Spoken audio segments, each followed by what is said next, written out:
Today we're going to be looking at, again, some of the manifestations of modernity. Last week we looked at Marxism, capitalism, and then relative to Marxism, the emergence of critical theory. I talked a little bit about critical race theory and then social justice issues. Today we're going to look at the other component of modernity that looks at some of the philosophies that came out of the Enlightenment and then basically materialized in the modern era, specifically materialistic humanism and then metaphysical humanism. And then we'll talk a little bit about how all four of these streams that we've been looking at have basically contributed to the rise of what is called postmodernism.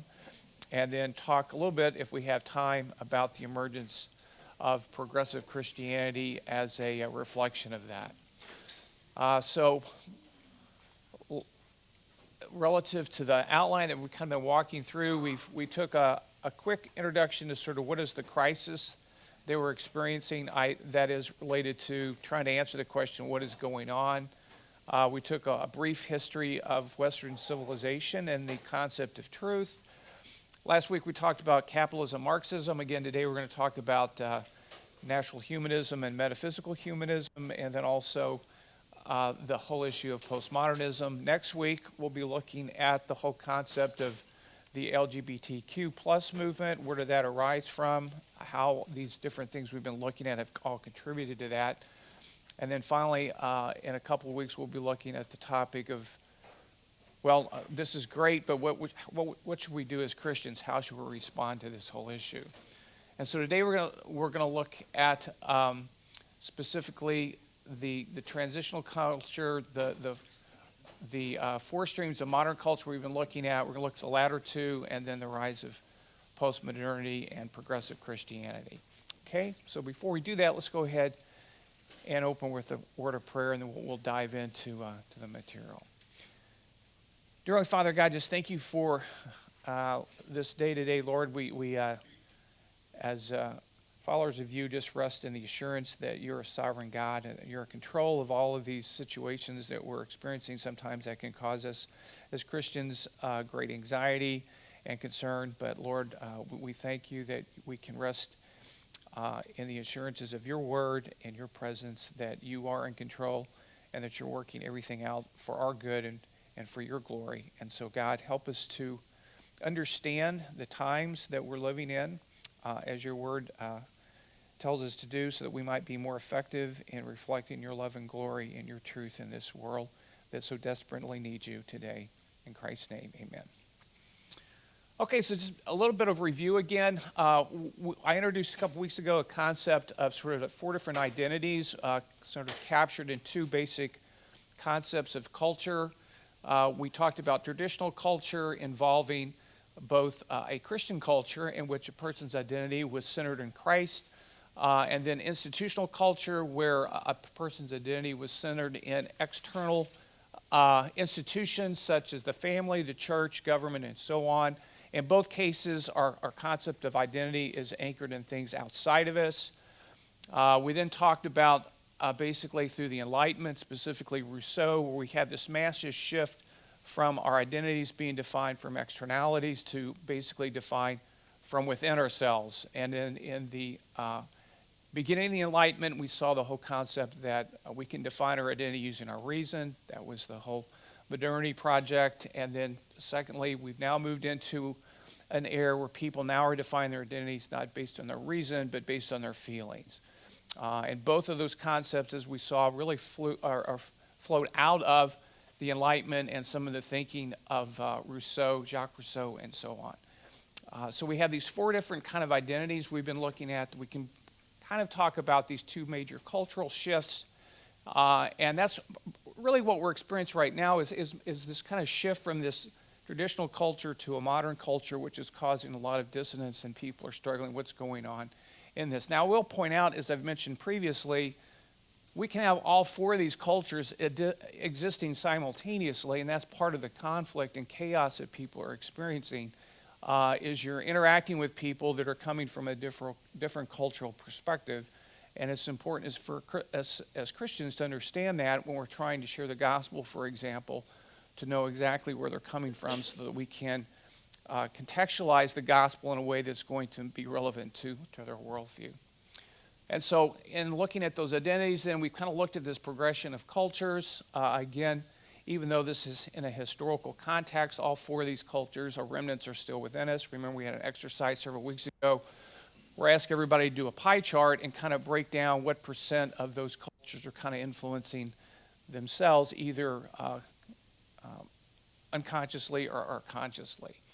And then as we moved into the whole issue of the modern culture, I used this passage to kind of capture the essence of that culture. That is, man now has rejected God. That's one of the things that came out of the Enlightenment Project, was basically a move away from theism to atheism. And when we do that, people start looking for different ways to fill in that void that exists, that vacuum that is created in the heart. And so there's a couple of ways that people do that, and we've looked at a couple of those last week, trying to come up with a way to restore the universals in a person's life that they basically now deny exist, either through an economic framework such as capitalism or Marxism, or through, as we'll see today, a philosophical framework that discards God but tries to come up with something else to put in its place. And as we'll see, those are not effective ways to fulfill that void.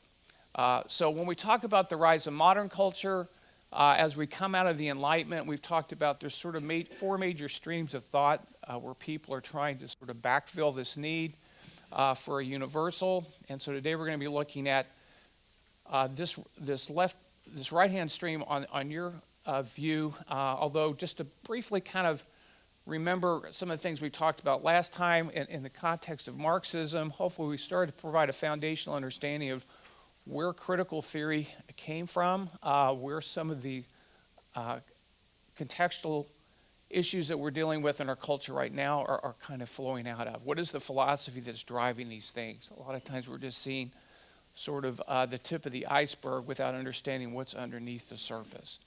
And so in the context of the Jeremiah passage, where we looked at the metaphor of broken cisterns, these are four individuals that kind of put together new philosophies that have basically carried on through our period today in modernity. And we talked a little bit about critical theory.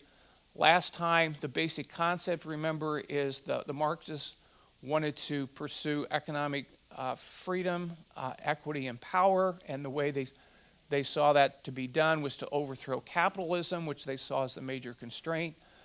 But during the Great Depression, when this did not materialize in Western Europe, specifically Germany, the U.S., and England, they tried to say, why didn't this work? And then so we have the creation of something called the Frankfort School, which was a bunch of Marxists in Germany that set about to figure out why did not capitalism take hold. And their conclusion was, well, there's all these other constraints built on top of just this capitalistic constraint. And so if we're going to have and experience a true Marxist utopia, we have to get rid of all of these as well. And so that then set about a strategy to start systematically dismantling these other things that they thought were constraints to economic freedom, and that's kind of what we're experiencing today. Okay? All right, so real quick to kind of get your brains working, so I've got a couple of discussion questions for you to discuss with your neighbor. In what way is critical theory help explain the chaos we're experiencing today? Can you see any positive benefits of critical theory? There are some people that are embracing that even in evangelical circles. And then in what ways is critical theory incompatible with Christianity? We talked a little bit about that last week. So this is kind of a review quiz to see if you remembered anything from last week. Okay, so take a few minutes to do that. So does understanding a little more about critical theory give some context to what's happening in the world today? So do you think you could explain that to someone if you got into a discussion? Okay. All right. So do you see any positive benefits of critical theory? Well, if one thing, it's created so much chaos, there's huge opportunities for us as Christians to dialogue with people, right? So it's brought things out on the table. It's just taking the whole closet and it's open up, it's all coming out. And so now at least we have some contextual basis for starting to engage in people where maybe we didn't before. So that I think that's a potential positive benefit. Yes, exactly. So I think you're right. I think it gives a way to contextualize the concept of even sin when we're talking to people. Because I think our concept of sin is like breaking the law and so on, just means absolutely nothing to these people. Okay, it reminds me we're talking a different language. So talking about the cultural brokenness, we can start saying, why is that happening? And it basically all goes back to individuals that are sinning, that are basically bringing darkness into the universe. And the gospel is here to take that out of the universe and to free people from that, right? So I think it gives us contextual, it actually gives us a lot of good contextual handles to basically share the gospel with. All right, so today we're going to look at materialistic humanism. So remember, as we come out of the Enlightenment, there's this focus on reason. Part of the Enlightenment folks basically are denying that universals exist. Remember going back to Hume and subsequently, and then really we move from theism really to deism, and then this really sets the foundation to start shifting into atheism, okay? And so basically people are saying, well, there's nothing up here, so we got to figure out how to live sort of in the lower story down here. Even though they have this intrinsic need for universals, they're trying to deny they exist. That creates this tension. So how do I live in the lower story, so to speak? So there's several different movements that kind of we can follow through history, going really all the way back to the Renaissance, where the focus here basically shifts on man. Man is the center of all things, or the measure of all things. The scientific revolution comes along and basically says, well, this is not true of all of those folks in the scientific revolution, but certainly true, I think, of the majority today is, well, science is the only thing that exists. If you can't basically describe something scientifically, then there is no thing.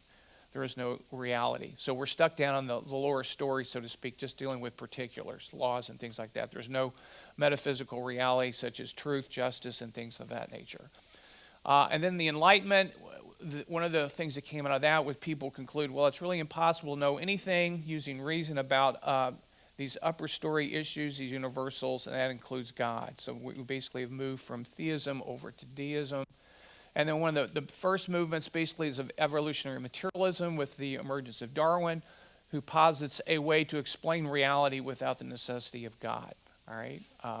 And then we'll see that then basically that stark reality, some people really try to deal with that honesty, like Nietzsche, that said, well, if there's no reality, then there's really no meaning. And so how are we going to live in that type of environment? And that really kind of drove the existentialists to try to come up with a way to exist in a world where they said there is no such thing as meaning. How do you do that? And so that was their strategy, looking at existentialism. And then we see the emergence of the sexual revolution. Basically, the essence there says, well, if we're stuck in this lower story, if there's no universals, then all we have is the physical. And so what's one of the most important things in the physical domain for us is our sexuality. So that's what we're going to focus on to try to drive meaning for life, is focusing explicitly on the sexuality. And that's kind of what we've seen play out in the 20th century. So all of these have given birth to different types of identities. We kind of have, from a materialistic evolutionary perspective, an identity that's, my body is who defines who I am, and our identity is found in our genes and the whole process of evolution. And evolution is no longer just a scientific theory about the origin of man today. It's an all-encompassing theory that's used to describe everything. All social interactions, love, all those things basically are now posited as ramifications or the output of evolution. So it is a basically worldview that's encompassed by a lot of people.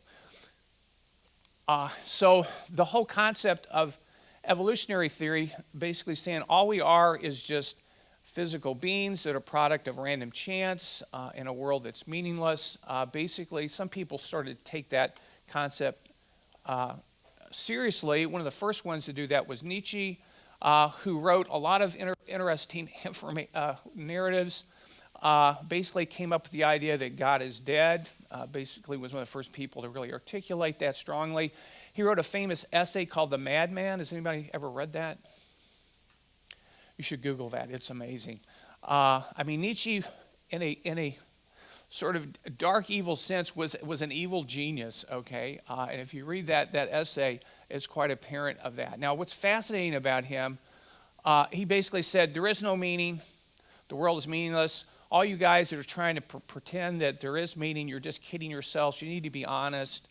He was somewhat reacting to some of the other movements that we'll look at in a little bit, such as Transcendentalism and Romanticism. He said, you guys are just, you're a cop-out. You're not being honest. You need to be honest. There's no such thing as meaning in the universe, and we just need to embrace it and be basically strong and courageous and essentially embrace the night.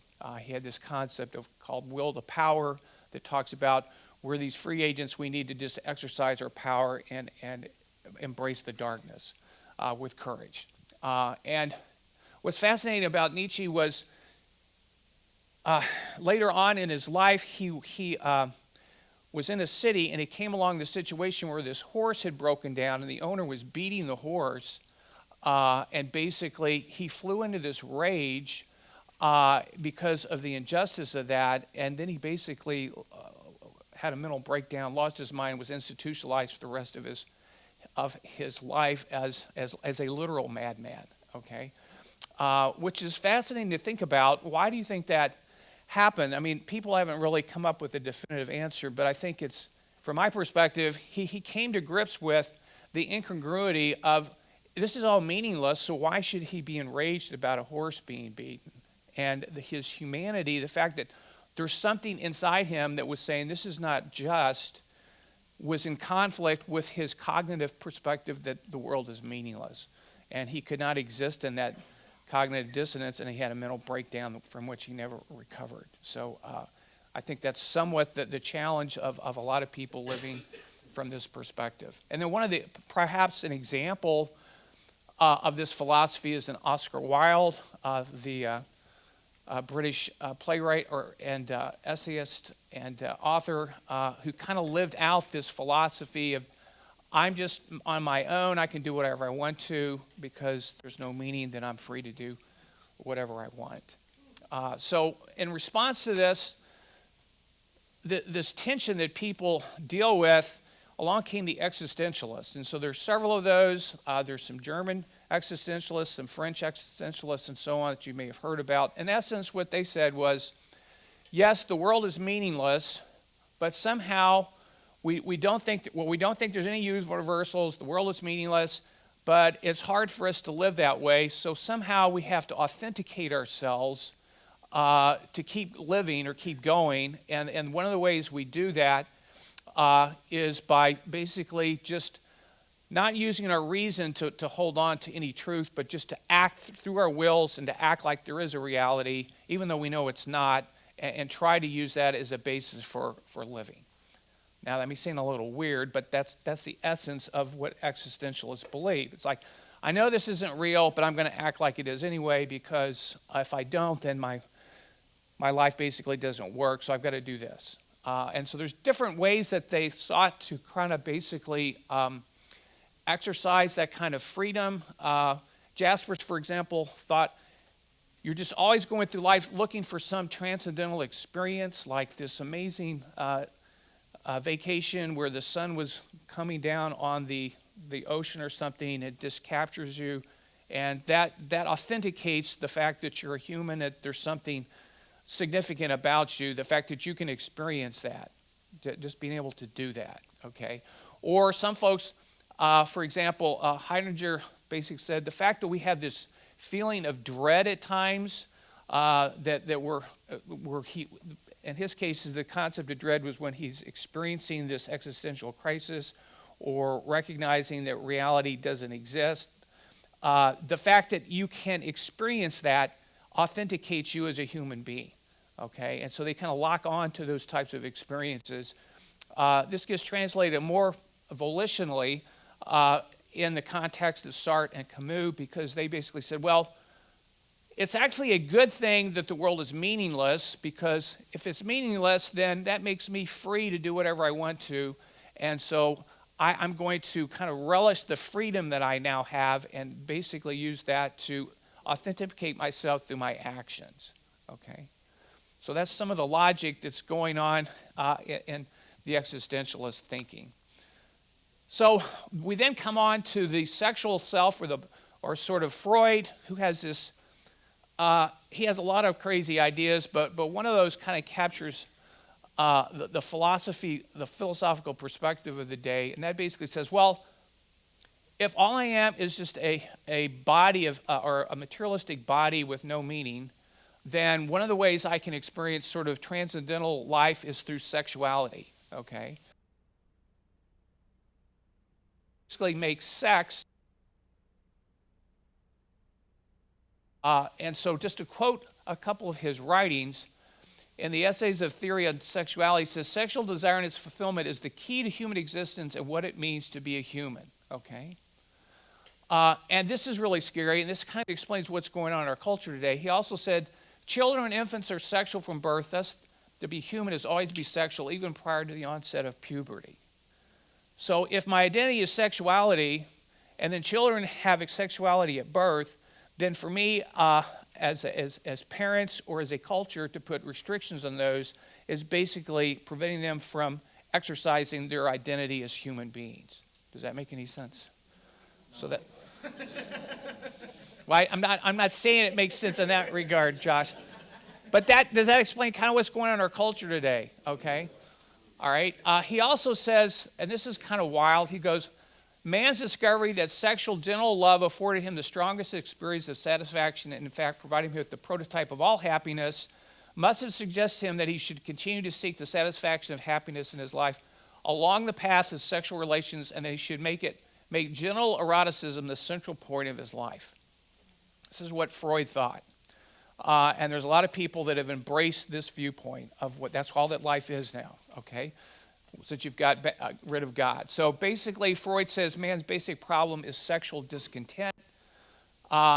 Primitive man was better than the current man we have because of all these constraints. So now you start to see Rousseau's philosophy echoing through Freud's interpretation of that. And so he's basically said, well,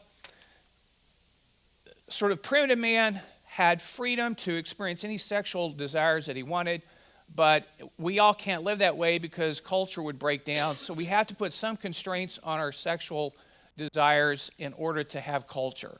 And so he thought there's a sort of a level of necessary discontentment that we have to live with in order to have culture, and that we can basically divert our sexual desires into other areas of focus, such as economics, other things, to build a culture. And so there's a necessary discontentment. But he also thought there's this other level of discontentment that is imposed by Christianity and religion and so on, that's creating all this shame and guilt in society. And that's the big problem. Again, this is pure going all the way back to Rousseau. Remember Rousseau's idea, it's the culture that's causing the problem.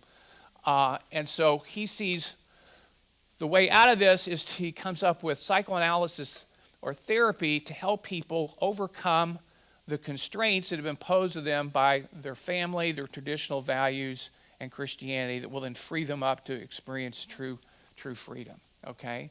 So again, this concept he has is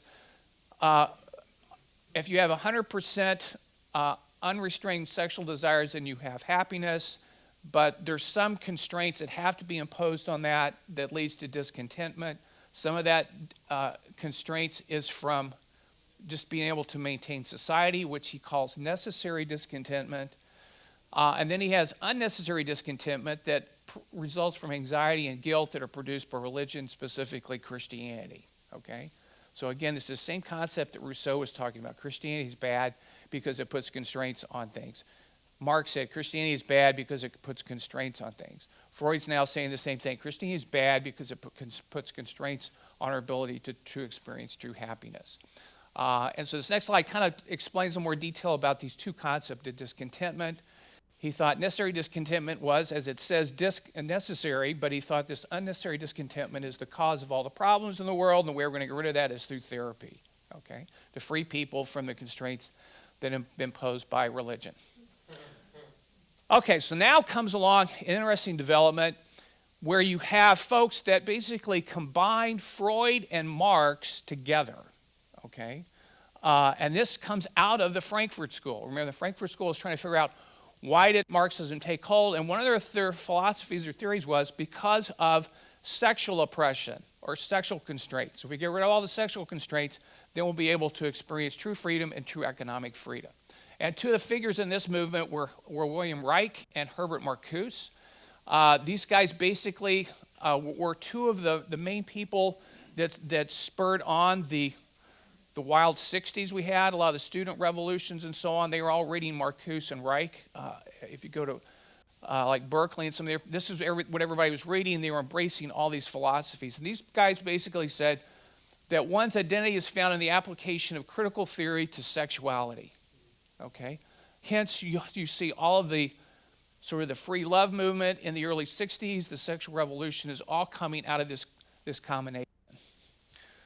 So again, following on Freud, they thought that you need to eliminate all this unnecessary sexual constraint, and the way to do that was through basically critical theory that we just looked at. So Reich links and integrates both Marx and Freud by asserting that the proletariat is unable to achieve political self-consciousness, thus revolt, because it's been previously conditioned not to revolt, because even as children they were conditioned not to give in to their sexual desires, and that conditioning, they believe, was the same conditioning that was now holding people in constraints without, so that they would not revolt against capitalism, if that makes any sense, okay? So Reich concluded that sexual morality, all this stuff basically is repression that leads to political repression. So if we're going to free up people from political repression, we have to go all the way back to the real problem, which was sexual repression, and get rid of that first. So Herbert Marcuse was also part of the Frankfurt School. He then moved, as I mentioned previously, to Columbia University. He actually stayed in the U.S. for subsequent years and espoused his philosophy through a lot of the American colleges in the 60s.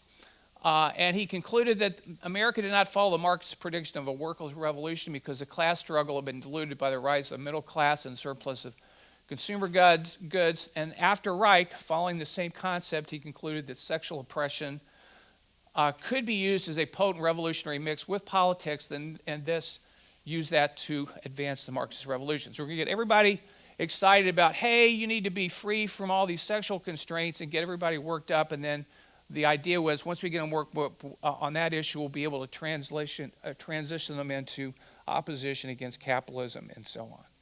Okay? See some of these same concepts playing out in our culture today? Okay. All right. What was really wild, these guys were really pretty radical. For example, this is a quote from Marcuse. It said, "Surely no government can be expected to foster its own subversion, that is, basically throw this repression off. But in democracy, such a right is vested in the people. This means that ways should not be blocked in which a subversive majority could develop. And if they are blocked by organized repression and indoctrination, the reopening may require apparently undemocratic means." Okay? So it's like, it's going to be hard for us to go in America and change people's minds, so we're going to have to use these subversive tactics in order to accomplish this revolution. Okay? This could include the withdrawal of toleration of speech and assembly from groups and movements, i.e. the church, which promote discrimination on the grounds of religion, or which propose the progressive agenda. So when we start encountering this opposition from the establishment, okay, we may have to restrict what they can say and control the language and the dialogue and the public discourse so we can basically take over. So that's what we're seeing going on right now in the media, for example. Okay. Another really scary thing was the subversion of education as well. It says, is it not true that two main points in our current system of education for our children today are the retardation of sexual development and premature religious influence? So Freud saw the schools and the family as basically the groups that were fostering this oppressive idea that we need to get rid of those, okay? So again, Herbert Marcuse says, the restoration of freedom of thought may necessitate new and rigid restrictions on teaching and practices in educational institutions, since by their very nature they serve to enclose the mind within the established universe of discourse and behavior, thereby precluding a prior rational evaluation of the alternatives. And that's what we're seeing in our public schools happening right now. Okay. So where does that lead to? So we go to this whole concept now. We started with this autonomous self. We then have this sexual self. We then have a political sexual self. And then we move into a new era, sort of the imagined self. And we'll look at this next week. These were two radical feminists, Simone Beauvoir. She was actually Sartre's lover or partner. So she was French. And then there's Solomonth Firestone. And basically their concept was sexuality is not a biological particular, it's a universal concept, all right? So they kind of get rid of particulars, and now they want to live up here in universals. We want to create our own concept of sexual identity. So here are two quotes that are very, I think, illustrative. So Beauvoir says, one is not born, but whether rather becomes a woman. The enormous advance psychoanalysis has made over psychophysiology is that its consideration that no factor interferes in the psychic life without having taken on a human meaning. It is not the body object described by the scientists that exists concretely, but the body lived by the subject. The female is a woman insofar as she feels herself as such. Okay? Again, this is kind of going back to Kant's thinking, right? Reality is in my mind. I now project reality from my mind into the physical world. Okay? So the whole concept of womanhood is not really a physical issue, it's a metaphysical issue, and we can describe or determine which direction we want to go with that. Yes, Seth? How much do you think? Well, it's a combination of that, but you can see the themes of those ideas going all the way back to Kant and some of these other human others. Okay? That's why I spent some time the second week trying to lay out a little bit of that theoretical background, because with this we can start to see the seeds that were planted back there are all kind of coming to fruit in our generation. Okay? And then in the second quote from Solomonth Firestone, she says, just as one of the ends of socialist revolution was not only the elimination of economic privilege, but of economic class distinction, so the end goal of the feminist revolution must be, unlike that of the first feminist movement, not just the elimination of male privilege, but of the sex distinction itself. General differences between human beings would no longer culturally matter. Okay? So we see this whole concept of transgenderism going all the way back and starting back here in the 60s or the 70s with her. Okay? And it's kind of materialized subsequently from that. So to give you some idea where some of this is coming from. Okay. So a couple of discussion questions real quick. What does the removal of God from a culture, why does removal of God from a culture ultimately lead to a perversion of God's plan for human sexuality, and what is first necessary for that to happen? Okay? So take a few minutes to discuss those two questions. All right, so how did you all answer the first question? Anybody willing to share their answer? Yes? Right, so if you get rid of the guy that planned our sexuality, then I'm free to create whatever I want to, so to speak, right? It's just a natural progression. It's just fascinating. You go back and look at Romans 1, it's just very prophetic. That's exactly what we're experiencing, okay? So what is first necessary for that to happen? Okay, what else is in that passage? He gives us over to our sins, right? But it also says people have to do something. They have to suppress the truth, okay? In order to be free to do the X, Y, Z, I've got to suppress what I know to be true over here, okay? And so we see this massive suppression of truth that people are experiencing, okay? All right. Okay, so that was a very quick overview of several hundred years of materialistic humanism. But again, basic idea was we get rid of God, we get rid of the universals, we're stuck down in particulars, we've got to come up with some way to make our lives meaningful. And ultimately, where we are in our culture today, that's all basically degenerated to it's all about sex, okay? That's what we see. So another perspective on this was the metaphysical humanist, And they said, yes, we know that God probably doesn't exist. We're stuck down here in the lower story, but we can't live here.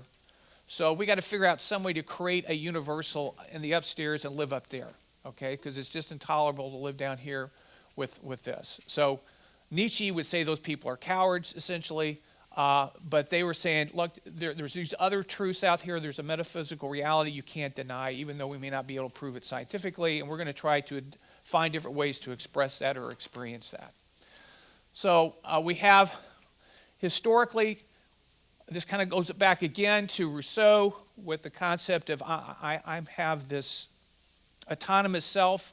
You could somewhat argue that Rousseau sort of was sort of spawned both of these two different materialistic movements, but certainly he also spawned this movement. So then we have the Romantic movement that basically said, well, one way to get out of the lower story is I'm going to focus on my feelings and my passions, and I'm going to live up there, and that type of realm. So we have all this poetry, literature that comes out of the Romantic period, where people were using the aesthetic of that to try to get some type of significance or meaning, right?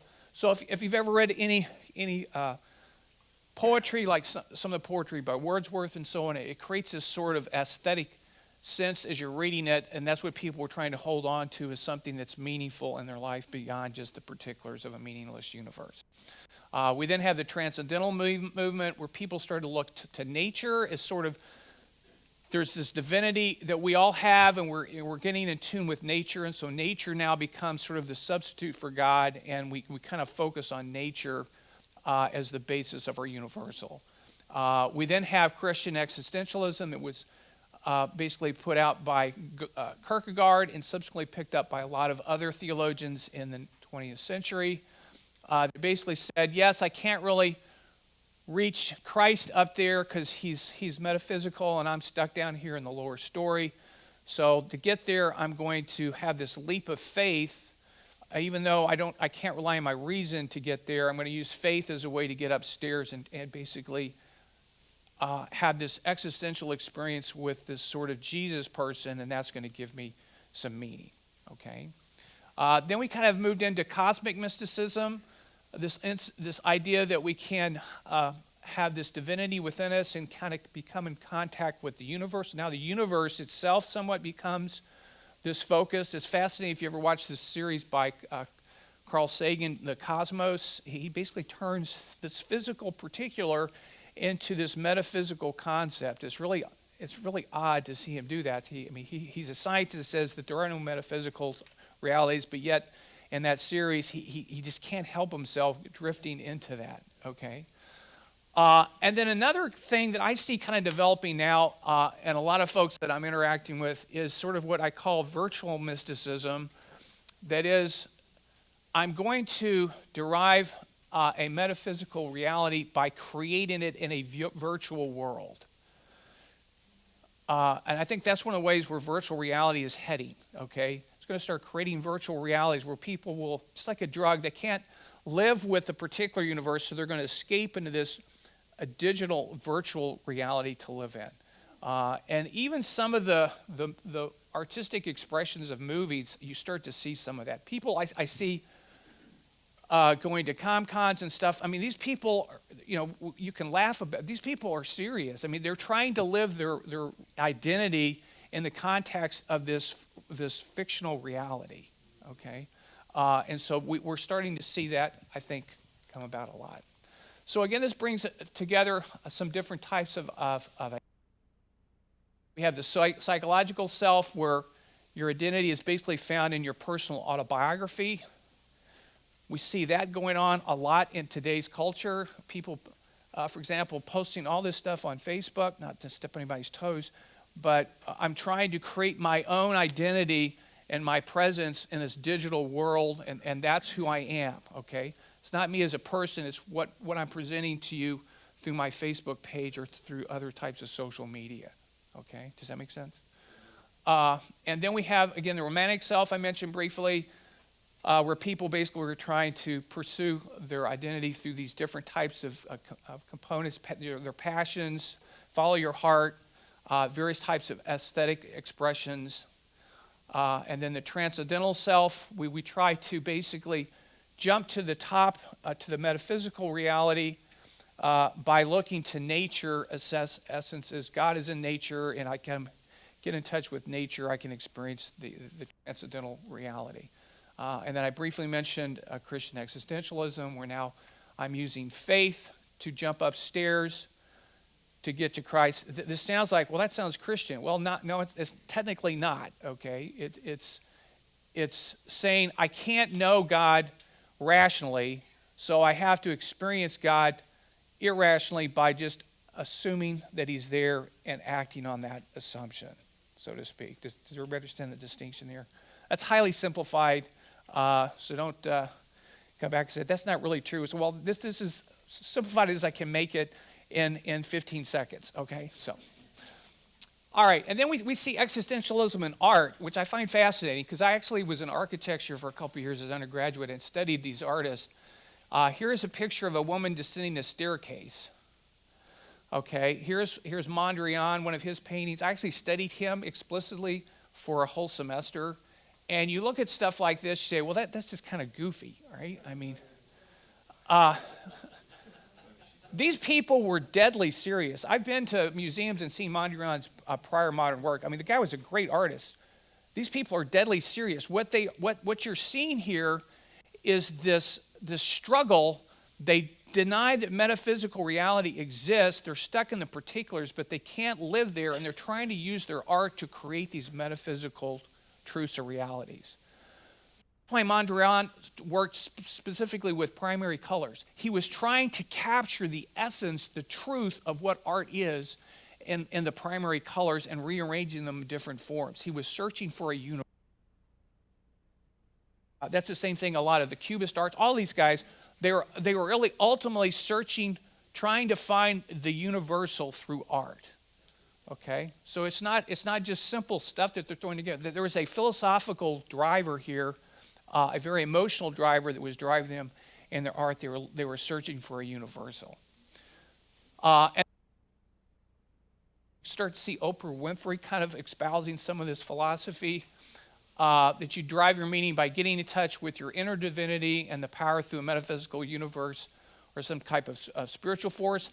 I'm starting to see, you may have too, a lot of sort of pagan religions starting to pop up in our culture today, Wicca and other things like that. Why is that? It's because people deny the particular.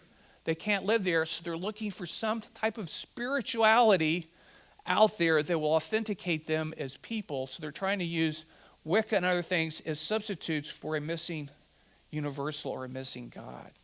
Okay? That's really important for us to understand where we're working with these. These people are in crisis, okay? It's easy for us sometimes to laugh at stuff like that, but these people are deadly serious. They're really struggling. We need to understand the depth of despair that they're experiencing and what's driving that as we seek to try to help them, okay? That we can give them a truth and a hope that they can't get through what they're experiencing. And then you see, here's an example of Salvador Dali's art where he tries to deny the existence of a metaphysical truth, but he's trying to latch on to Christian themes. He's basically stealing from a Christian worldview and porting it into his atheistic worldview to try to give some meaning to that. Does that everybody see that? We see that a lot, okay? Or people are they're stealing from a Christian worldview to try to prop up their anti-Christian worldview, which seems totally illogical, but that's what's happening.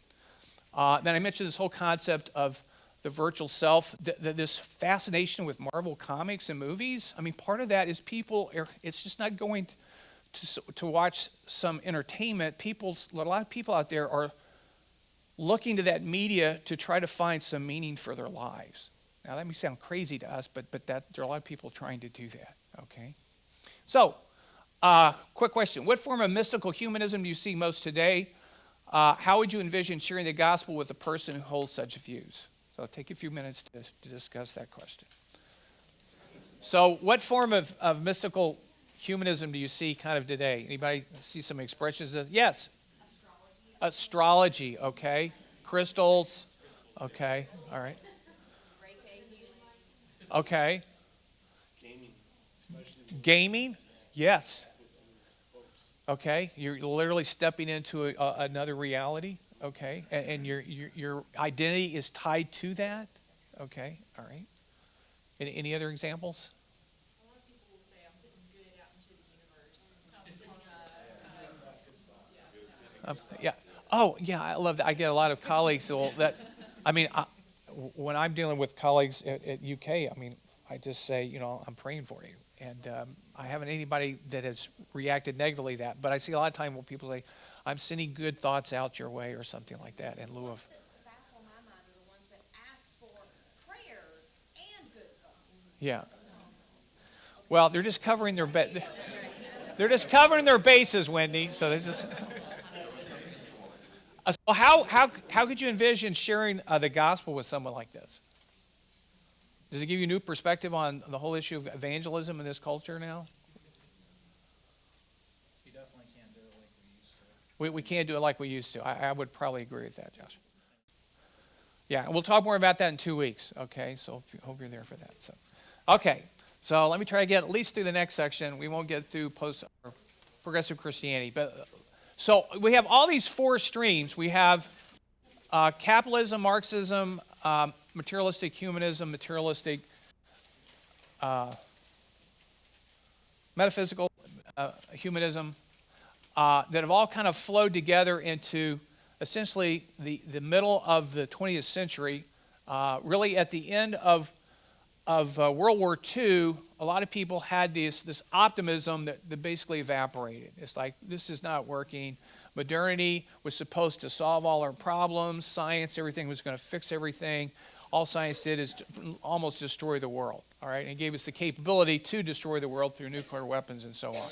So there was this new emergence of some of the same skepticism that came about in the Enlightenment, only just doubting everything, okay? So we basically have these four streams together. Now we have this new movement called postmodernism that basically holds to relativism, irrationality, and emotivism that is now produced through the irrational and psychological self.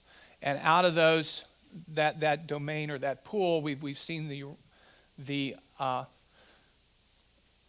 rising of wokeness, very irrational, and then the LGBT plus movement that we'll look at next week.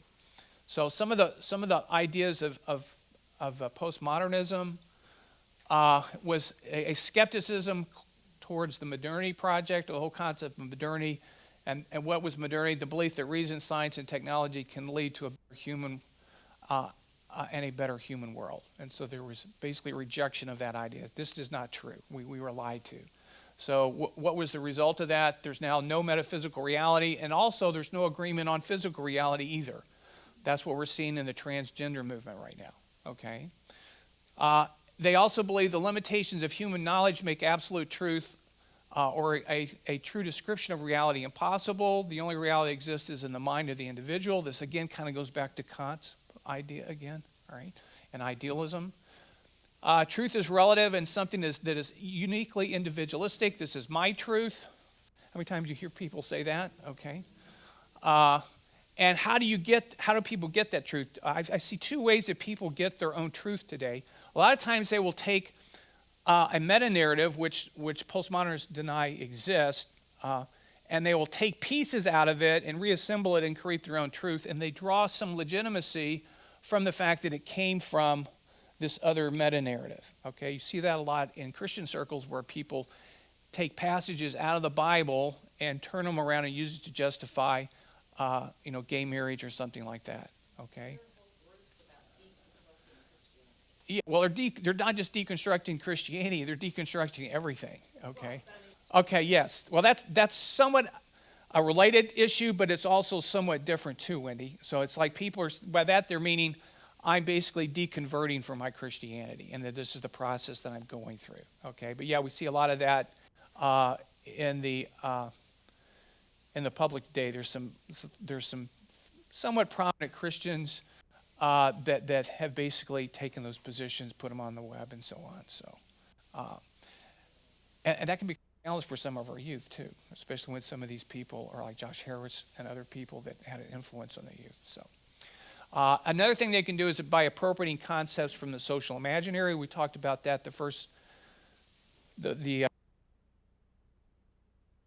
is this kind of amorphous sort of cloud of ideas that are the culture is currently embracing. Ideas come in and out. And so if I yank an idea out there and say this is true or my truth, then I'm gaining some legitimacy from the fact that everybody else is believing that. Okay.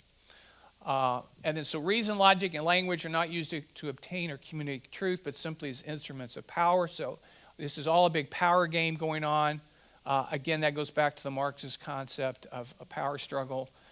But this is what's fascinating. Despite assertion to the contrary, the autonomous self still needs affirmation from society. We'll talk a little bit about that next week when we get into the transgender movement. So here are some of the major philosophers that basically propose postmodernism. And you can see basically sort of a simplistic synopsis of their philosophy. One of the first of those was Jean-Jacques Lyotard, who said postmodern is an incredulity towards meta-narrative. So anything, a meta-narrative like the Bible, their skepticism towards that. Okay, the Constitution is a meta-narrative. There's skepticism towards that, and so on. And so what have we seen? We've seen this skepticism of classical science, religion, and government. Remember, in the Enlightenment, we saw a movement from theism to deism. Now we're seeing in the postmodern era a movement from deism to complete atheism. From a governmental standpoint, the Enlightenment was saying we need to get rid of the monarchy, replace it with republics. Now there's a convergence where people are basically supporting movement towards a global world order. So we can't rely on individual countries to fix the problem. We have to take over the whole world and enforce this philosophy globally. Okay. So again, I mentioned, where do people get this whole concept of truth anymore?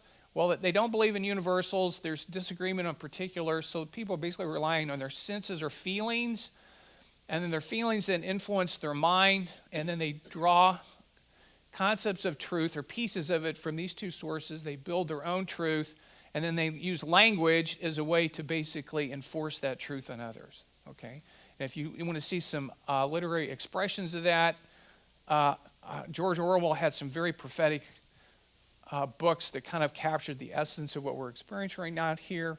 In 1984, or Animal Farm. Has anybody read Animal Farm? That's a great book. So, or a really darker view, then you get into Aldous Huxley's Brave New World, which again is sort of where is all this going to head to. All right, so again, what are some common meta-narratives? Just as a list of those.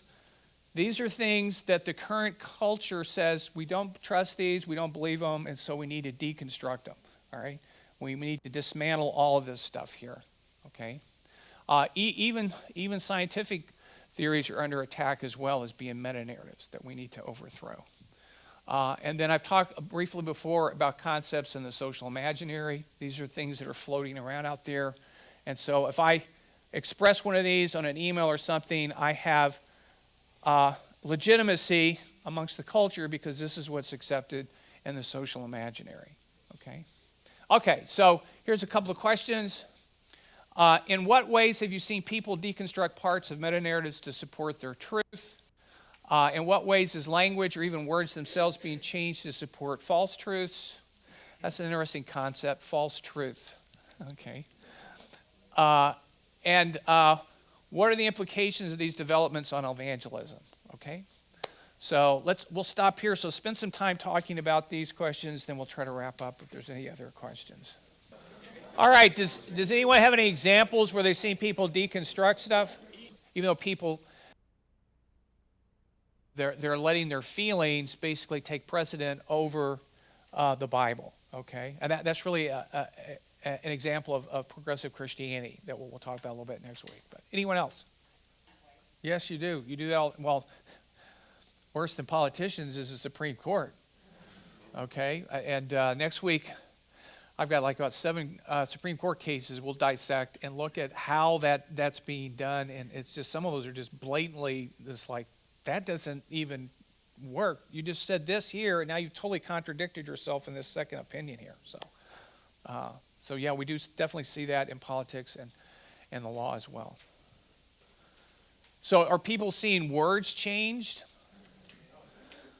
Words are no longer, there's no such thing as truth, so I can just manipulate words anywhere I want to try to enforce or use those as power tools.